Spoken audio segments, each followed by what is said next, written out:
वाशिम जिल्ह्यातील दलित, आदिवासी, भूमिहीन, बेघर लोकांनी शासकीय भूखंडावर निवासी तथा शेतीचे अतिक्रमण केलेले आहेत। वाशिम जिल्ह्यामध्ये मुख्यमंत्री सौर ऊर्जा प्रकल्प व इतर प्रकल्पाकरिता सरकारी जमिनी देण्याचा जो काही जिल्हा प्रशासकीय यंत्रणेचा प्रयत्न सुरू आहे, तर केंद्र आणि राज्य सरकारच्या कोणत्याही प्रकल्पाला जमीन देण्यासाठी संघटनात्मक पातळीवर आमचा अजिबात विरोध नाही। परंतु आमच्या आदिवासीच्या ताब्यात असलेली जमीन, आमच्या फासेपारधी समाजाच्या ताब्यात असलेली जमीन, आमच्या दलितांच्या ताब्यात असलेली जमीन, गरीब मराठा समाजाच्या ताब्यात असलेली जमीन, ओबीसीच्या ताब्यात असलेली जमीन ती वहिती करून शेतीसाठी अतिक्रमणित आहे। अशा जमिनी वगळूनच तुम्ही त्या प्रकल्पाची अंमलबजावणी करा, अन्यथा तीव्र स्वरूपाचं आंदोलन करा। वाशिम जिल्ह्यामध्ये प्रामुख्याने तालुक्यात आपल्या मालेगाव तालुक्यात जळुका येथे दलितांच्या ताब्यात असलेल्या वहिती आणि पेरणीलायक जमिनी ज्या दरडोई लाखो रुपयाचं उत्पन्न देत होत्या त्याच्यावरती प्रकल्प उभा केला।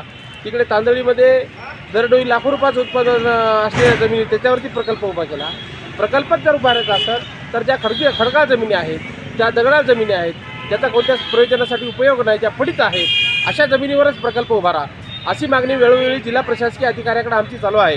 परंतु त्याकडे अक्षम्य प्रमाणात दुर्लक्ष इथलचे जिल्हाधिकारी, जिल्हा मुख्य कार्यकारी अधिकारी अक्षम्य प्रमाणात दुर्लक्ष करीत आहेत। म्हणून मोठ्या नाईलाज असतो जनता आणि सरकार यामधला जो महत्त्वाचा दुवा आहे तो एक पालकमंत्री आहे, परंतु या जिल्ह्याला पालकमंत्री कोल्हापूरचे लाभलेले आहेत। त्यामुळं वाशिम जिल्ह्यातील जनता त्रस्त आहे। पालकमंत्र्याच्या अनियमित कारभारामुळं नियमितपणे दलितावर अत्याचार, आदिवासीवर अत्याचार वाढत आहे।